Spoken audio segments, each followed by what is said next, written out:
Welcome to our talk show, Secrets and Success. This is number 2, guys. Number 1 was a hit. So we are so glad to have you tuned in with us, and we promise to make your day if you allow us. I am Annie Lee Beavers. I am the founder of the Annie Lee Beavers Community Outreach with the focus of mental illness. I have today some precious people.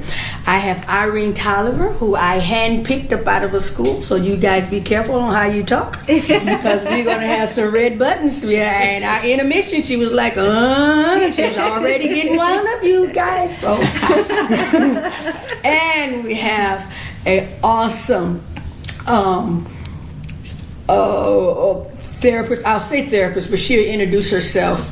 But she's an angel to me, just sweet and precious, and I can't steal her from Tammy because I love Tammy, so I'm right now, I need counseling. But I do share. Okay. You know, everything Tammy gets, I want Kai, now I want our counselor. My son. That's right. So, but we are a group of people that is really focusing on trying to help people change lives. We've been through a lot, and we have had some challenges, but we've made it so far. And we just want to reach back through television and help someone else.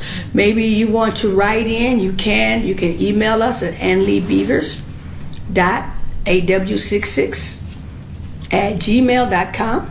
Had to think about that, and give you our comments and give you your concerns, and we will air it. But we're now going to start our own show, and again, I am Annie, and we want you to sit back, relax, and just listen. Alrighty, I'm turning it over to our host. Thank you very much, Annie. She's so cool. To my left, I will start introducing Tammy. I am Tammy Bernard. Mm-hmm. And I've been with this project for almost 2 years now and enjoying every moment of it and learning a lot. Awesome. A whole lot. Awesome.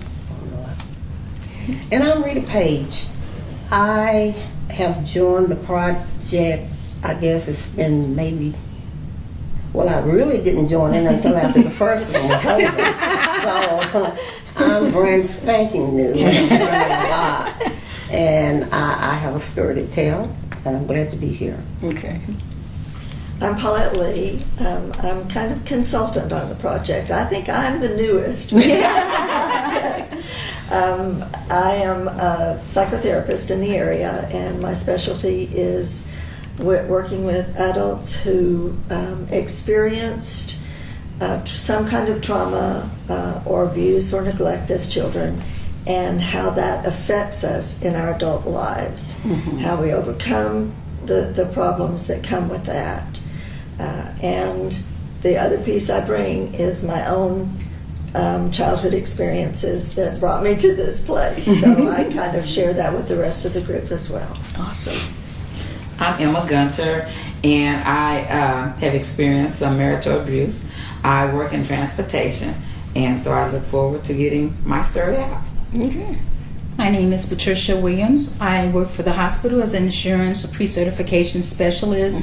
I have experienced abuse also. I was in an abusive marriage, and I've been a part of Annie Lee Beavers project for about 2 years. Mm-hmm.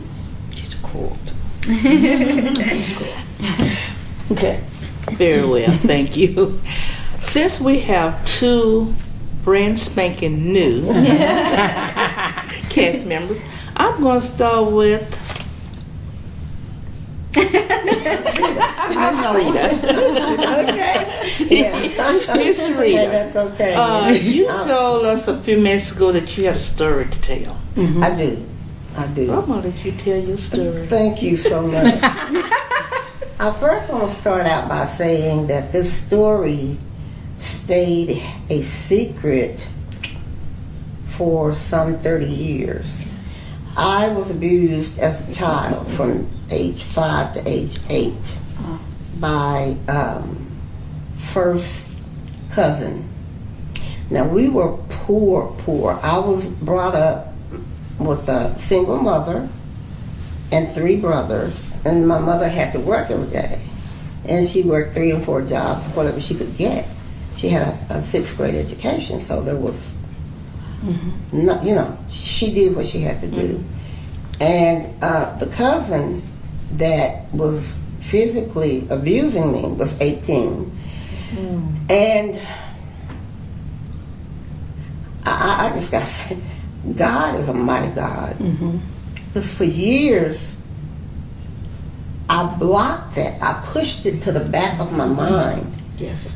Because my mother always told me, you remain a lady. You remain a lady. You remain a virgin until you are married. I thought I was a virgin.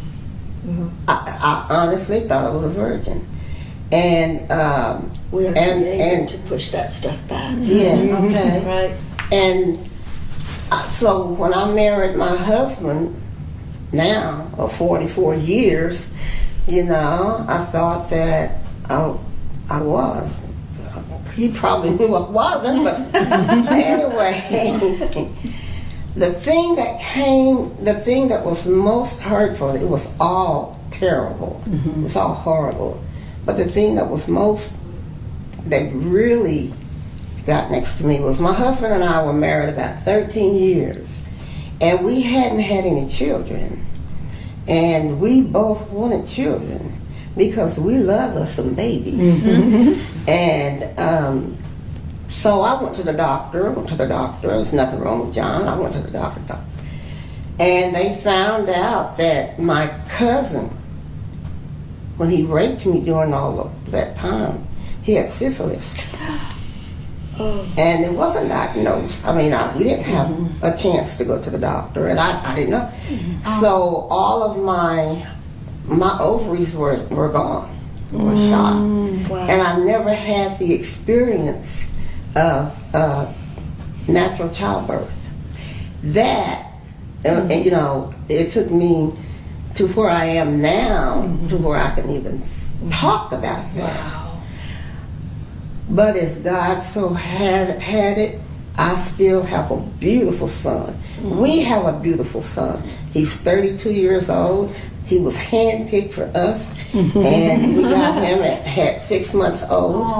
And his name is Nicholas.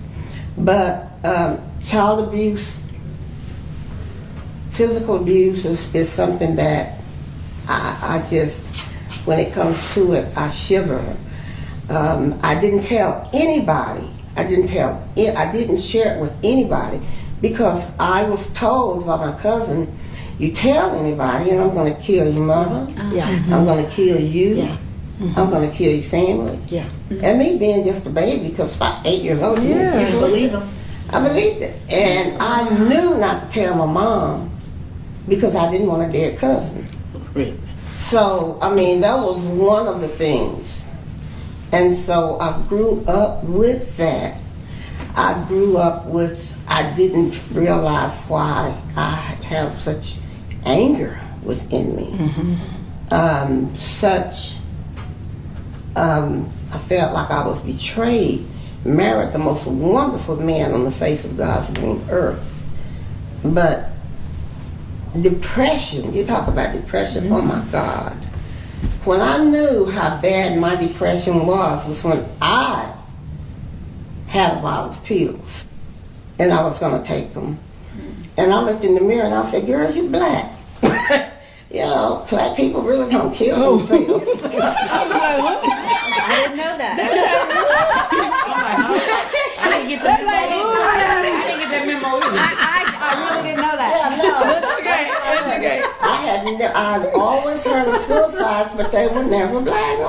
Black girl, you can work your way through this, you know. So anyway, Glad you did. well, I'm not sure that I have yet because I never went to counseling. I always just talked about it to my husband, and it's horrible. It's a horrible story, and it's one that will forever and ever be with me. So. We're all works in progress. Yeah. Yes. Yeah. Yes, we are. Yes, we are. She's told me that numerous times. Yeah. Yeah. And I definitely am. Not only from that perspective, but others as It well. all goes together. Right. And That's we never awesome. know what one Goes walking through. around with and what one That's goes correct. through. Right. You're That's right. correct. And Right. each time we talk to someone else, That's right. our story's not so bad after all. Right. So That's something.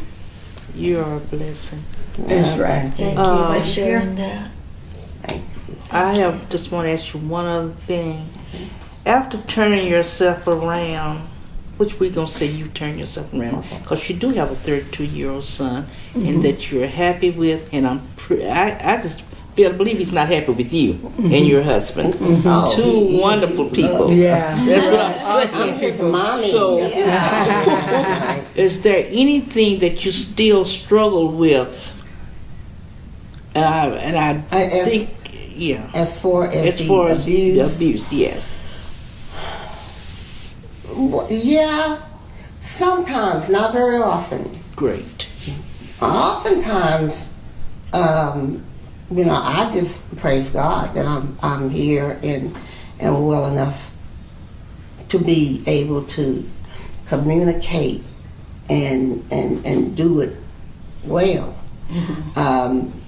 I went on and I was the first one in my generation, or in my entire family's generation, to be the first recipient of a bachelor's degree. All right. Right? And then after that, you know, if I felt myself getting depressed or something like that, I put myself to work. So I said, this will work it. So I went back to school at the age of 58, and I earned my master's degree. Awesome. So those are the kinds of things that help me. Right. And I don't think about it really anymore. Sometimes I do. My cousin is deceased. Yeah. I don't know whether he's in heaven. I don't know where he is. That's God's business. That's right. That's right. And I will find that out when I get there. 'Cause I'm going to get him. But, you know, I often thought about that. I forgave him after years and years and years, and after hearing preachers who really knew the Word, who really knows what's in that Bible. Because I know what's in that Bible. And they taught me that if you don't forgive him, you're never going to heal. Because, see, it's working. The worst part is going towards you, Right. not him. And I learned so much about forgiveness. There's not a second. If I think that I've hurt somebody, it doesn't even have to be me hurting them. Somebody may hurt me. But my Bible says, make it right. Right. Make it right, because it doesn't matter. Make it right. And I do that, and I have I don't have any resistance to that whatsoever. That's awesome. Beautiful. That is awesome. It's amazing. That is Yeah. amazing. Great story. You see where we're looking? Okay, we're going to ask Miss Patricia. Do you have a story you need to tell? Yes, I do. Awesome. I was a child bride at the age of 15. My husband was 18, and I thought I was marrying a man that, well, I knew I loved him, and I thought he truly loved me, and I thought he was the one. But shortly after we got married and everything, the physical abuse started, the mental abuse started. And I never knew what was going on. He would just be upset over anything. Next thing I knew, he was grabbing me by my throat. And so many times, I just knew I was going to die. Because it's times that I passed out and I knew I passed out because I couldn't remember anything. Oh, wow. So I said one day he's going to kill me, and I just knew he was going to kill me. But thank God that he took me through it and everything, and he didn't kill me. Right. How long did you stay in this abusive marriage? Well, I was in it for a while because of my faith and my Christian belief. Once you're married, no such thing as divorce. And how I got out of it was he was incarcerated, and that was my way out. And I divorced him while he was incarcerated and everything. And it was like the night that he went to jail, it was peaceful for me. It was the first day of my life I had peace. I was able to sleep. And I said, now I can live my life, because when I was with him, I couldn't go to school. I was a dropout. He would tear my books up. He would just say all kind of things to me, hurtful things, but no one knew what I was going through because I didn't tell my family. My sisters, nobody ever knew, because, they could see, I was able to portray this person, I'm doing fine, I was smiling and everything, but on the inside I was hurting and I was crying on the inside, but they couldn't see that on the inside of me. Right. Did you ever just, I know a lot of times I've talked to different ones and they'll say, no one really knows what goes on. Did you ever just play it off when you pretend to be happy? Yeah, that's what I was doing, pretending, because everybody just thought everything was all right. They never knew anything was going on because I was wearing the face, And I prayed and I believed God, and just didn't understand why I was going through what I was going through. But I can see now why I've gone through what I've gone through, because I'm able to help others through this project we going through, because I've been through it, and people will listen to you because you've been through what they've been through. So I want to be a help to others. I know, because I had another question, and I don't even know how to ask you this question, because I can almost feel and see. But the question is, how, after turning yourself around, what do you still struggle with? And to me, you don't seem to be struggling at this point. Well, actually, I'm not struggling, because once he was gone, I was free as a bird. I was able to go back to school.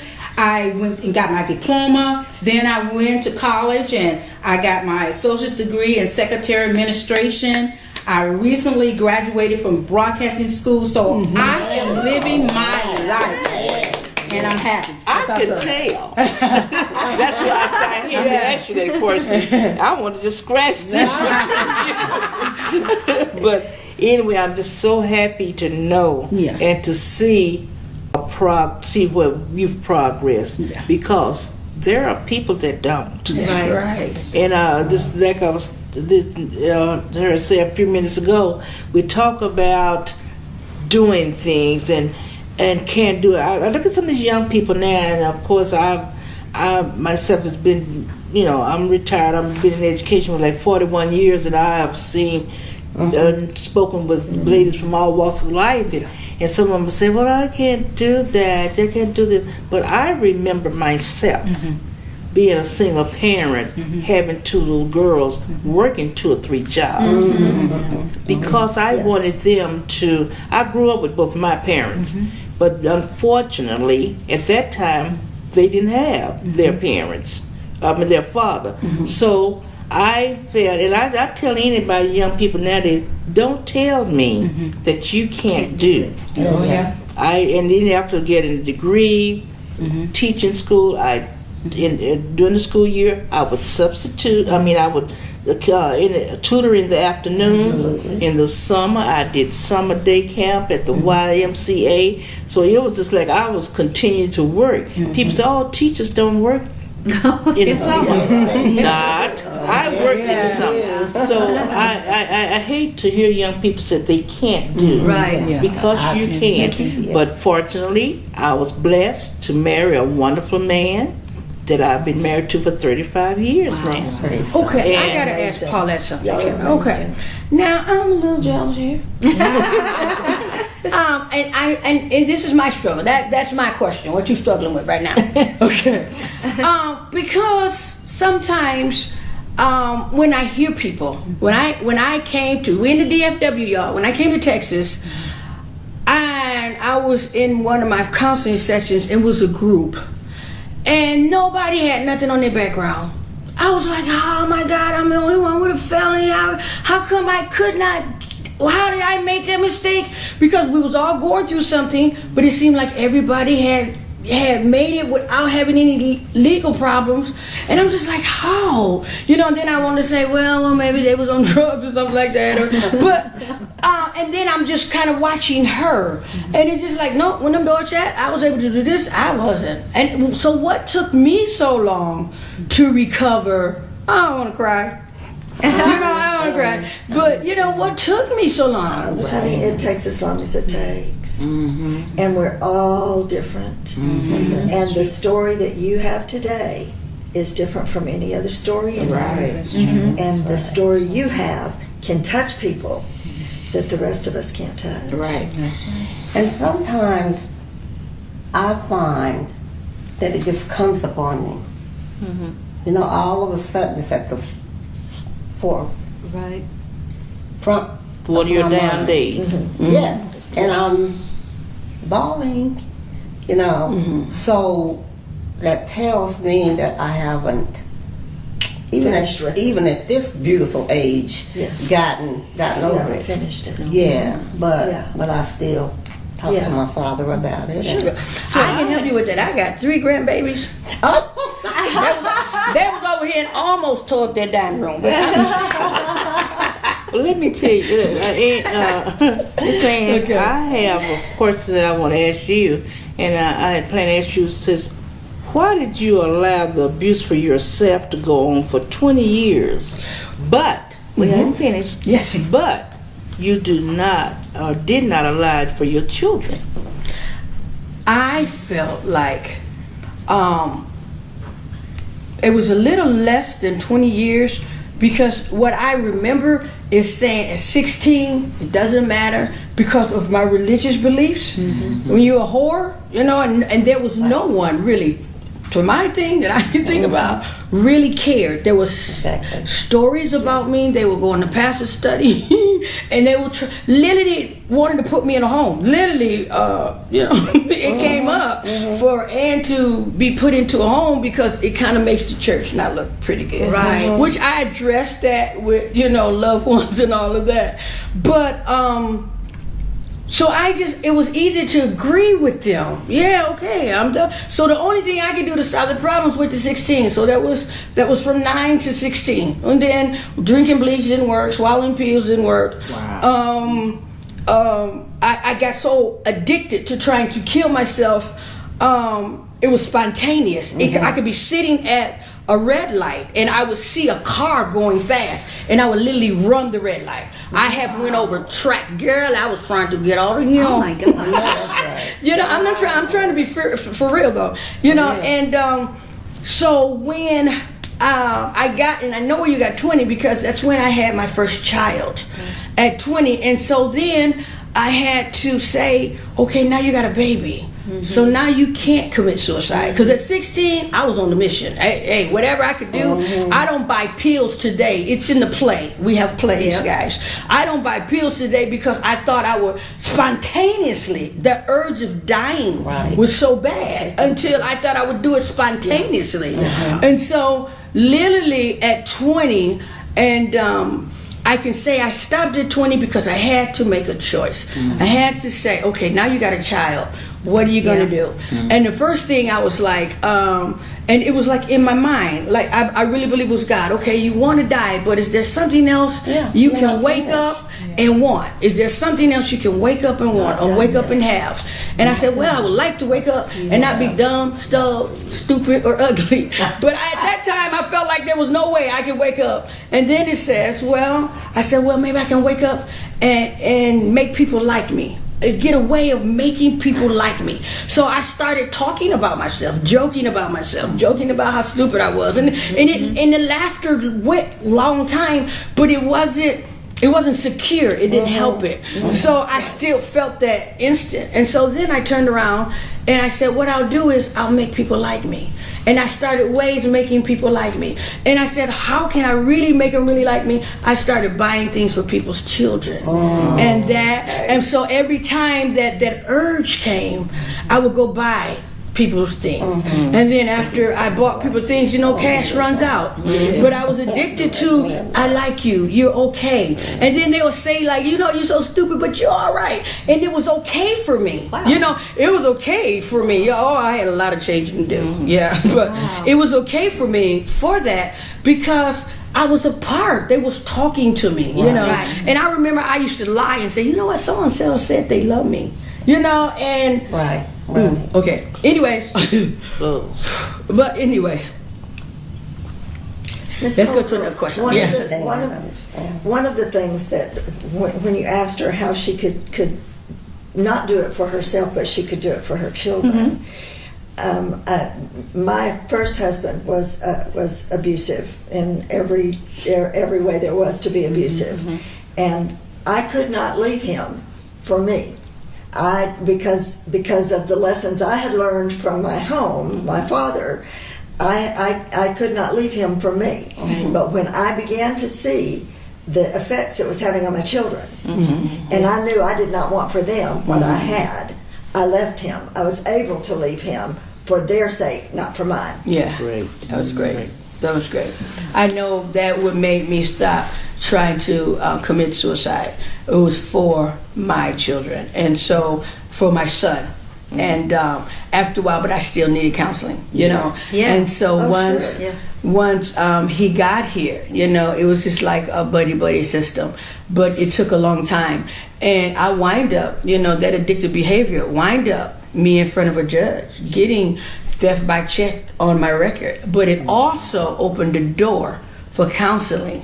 So in a way, tit for tat, because that started me able to turn my life around. So that gave me 2 years of free counseling, which I always wanted. So that helped me a lot. So that really, and you know what, guys, we're about to get out of here. I enjoy you all visiting with us by television. I enjoy Patricia and Rita, and I just love Miss Paulette. So I just think she's so awesome.